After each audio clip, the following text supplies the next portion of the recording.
Hey YouTube, it's KB Baby here, and I'm hitting you up with another casual video. We're going to be doing my top 5 games of 2020. There's not a real lot going on in terms of the real world or YouTube, in terms of like drama, politics, whatever, you know? So we're doing a little something more casual, and it's funny because my most casual videos usually get the most views. I don't understand, man. But so for the top 5 games, 2 rules. Maybe not 2. I'll think them up on the spot. First rule, though, I just have to have played the game in 2020. It does not necessarily need to come out. It's video game donkey style. Okay. I have to have played it for the first time in 2020, though. That's the big caveat. There's a couple older games. And that's part of the reason why it's top 5. Honestly, I haven't played a lot of games this year, specifically new ones, so I want to try and keep, it relatively simple, right? And this is all very personal and stuff, obviously, right? Don't take everything I say with a massive, don't take it as law, I suppose. So, okay, so let's start off with number 5. Alright, so number 5, right, I'm gonna go with Dreams PS4. Yeah, that's, I'm not a big fan of PS4 exclusives. I'm gonna be completely honest with you, right? But this is something that I actually enjoy, which is, so that's strange, right? And I guess it's because it's just not a PS4 exclusive in terms of how it's designed, because you know what, when you think of PS4 exclusive, you think of these really, like, Naughty Dogs games, like, right, obviously, but this is if you don't know what Dreams is, it's a game that basically allows you, to just make video games inside of it, and obviously, not everybody can have the talent to pull that off. I, for one, can't, right? But I do think that it's just the potential it has is awesome. It is kind of limited, though, by its price tag of $40 plus, because that's paying for the all the tools to make games, plus the browsing feature to play the games people made. There's also some really whack decisions behind it. But in terms of the pure fucking power behind it all, I still have to put it on my favorite games because I've had some really awesome memories playing it. It's made by the people that made Sackboy, right? Is that what it's named? I don't fucking know. Little Big Planet. Yeah, that's what it is. Sackboy's product, Little Big Planet. I think if it was updated or it got a sequel and it had more shit, well, even if it didn't have any more shit, even if it was just a lot of shit ton of quality of life stuff, I think you could do some real awesome shit with that. But that's just my 2 cents, honestly. And what do I know? I'm just a voice on the internet, right? So, anyways, I could probably, like, I'm not going to show you any footage of the games because, honestly, I want you to experience them for yourself. Devil May Cry 5 is the footage I'm using for this, I can tell you that. But, and I recommend it too, but I didn't play it this year, so obviously it doesn't make the list, right? Virgil did come out this year, though, so he can be a honorable mention, I suppose. Anyways, with that being said, let's move on to number 4. And I've thought about the 4th and 3rd spot quite a bit. And I'm gonna have to go with, for 4, I'm gotta go with Risk of Rain. I've made a Risk of Rain video on the channel, right? And it's not my favorite video on the channel. It's kind of just a very casual, spur-of-the-moment video, kind of just rambling about it, not an actual review, I'd say, in my personal opinion. I'd have to go back and, I want to review it again one day, but actually put all the time and effort into it and make a really special video about it, because it's one of the few roguelikes that I can actually play and enjoy. Like Isaac, I've been playing a bit of Binding of Isaac, especially recently, and let me fucking tell you that game is really, like, obnoxiously hard, and it's not very fun with its difficulty, in my opinion.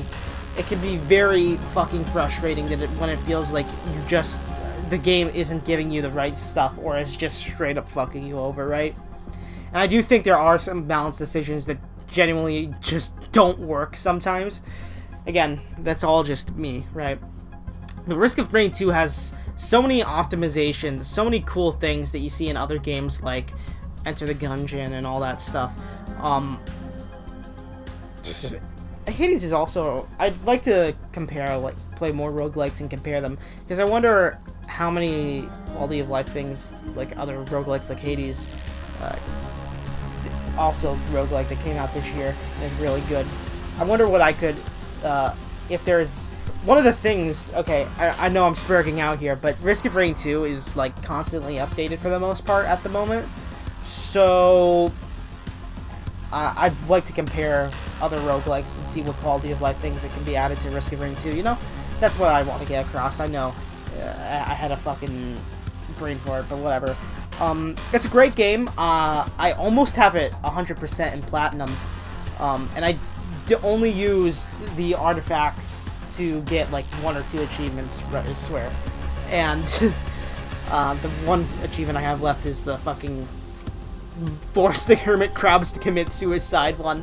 Oh, that's so fucking funny out of context. But if you played the game, you know. It's an awesome game. If you don't know what a roguelike is, it is probably... I don't know if I'd say it's the best roguelike to get started, but it's definitely up there. A lot of quality of life, difficulty selection. Yeah, ultimately, really good. I highly recommend it. And let us move on to our third spot, which is one that I've been mulling over and thinking about for quite some time, and you've seen it on this channel before as gameplay, and that has got to be Dead by Daylight, released in 2016. I found this game in the summer of this year when the Silent Hill update came out, and it's not because of the Silent Hill update that I played Dead by Daylight, mind you. It's because it was a free game, and I was just like looking through my back catalog, and I was like, you know what, I'm gonna take a chance on this. And the game was also being recommended to me in the YouTube algorithm, so I was like, after watching like a couple funny moments and like seeing some theories about the game, not like theories in the sense of story, but like you know, game theory, like music theory, or like how something is made, or like how strategies and stuff. Man, today I'm really having a spurg fucking fest, right? But the game is really fun, even though it's kind of designed really fucking psychotically and crazy. Like, I don't understand how that game runs at all. Like, it is a miracle that the game has become even remotely as good as it has, because it is designed by crazy people. I have to say, like, the way that things are coded and designed sometimes makes me genuinely concerned, like, for their futures once Dead by Daylight is reached its natural conclusion, right? It's not for everybody. That's something I want to get out. Of all the games, this is probably the like least like one that most people can get into and enjoy, and there's a lot of reasons for that. But it's not like you know how I was talking about Risk of Rain and how easy it is to get into and all the quality of life. Dead by Daylight's kind of the opposite.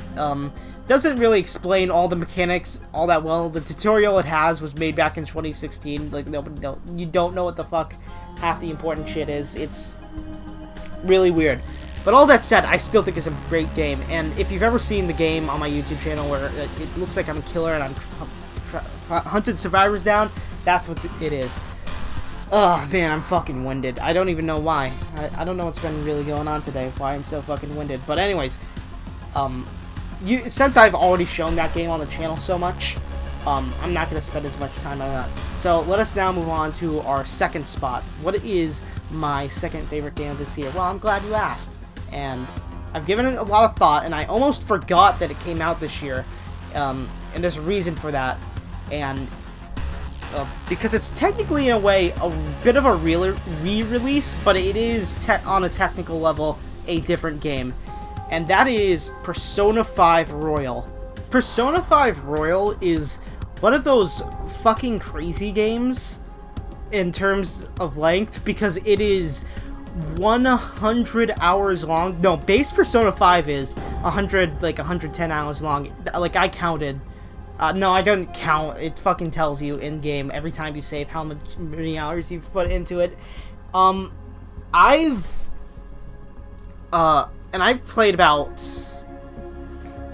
I'd say maybe only like 10 or 15 hours of the game I spent just in like waiting around, and the game counted that.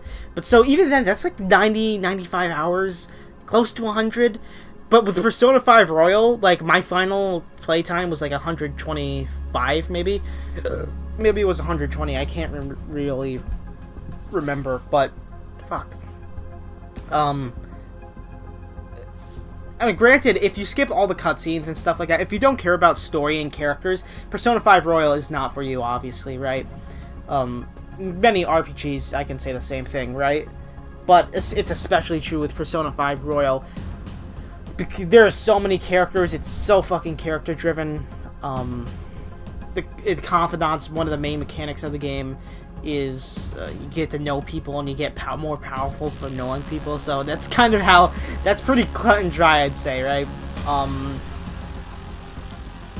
Also, like, it's a good RPG on top of that, which is something I didn't have an expectation that it was bad. It's just that I didn't know that it was at least that decent. To me, it's like Persona. The best way to describe Persona is it's like Pokemon, but like life sim, right? Like, it's Pokemon, but it has a wicked, much more story and character focus, and it's got a lot of like life sim, right? I really enjoyed base Persona 5 when it came out. I played it at the end of 2017, beginning of 2018, if I remember correctly. Awesome game. Persona 5 Royal is very similar to Persona 5, but it is just objectively better. It has more content. It has a whole like new month added at the end of the game for one final dungeon that you gotta clear. And it adds a couple new characters. It improves some old ones. The new characters are also good. Is the only way I wouldn't recommend it to you is if you just don't like anime. I'm sorry, it's not going to be for you, obviously. All of these games I'm talking about deserve video on their own, and especially my #1 game of the year.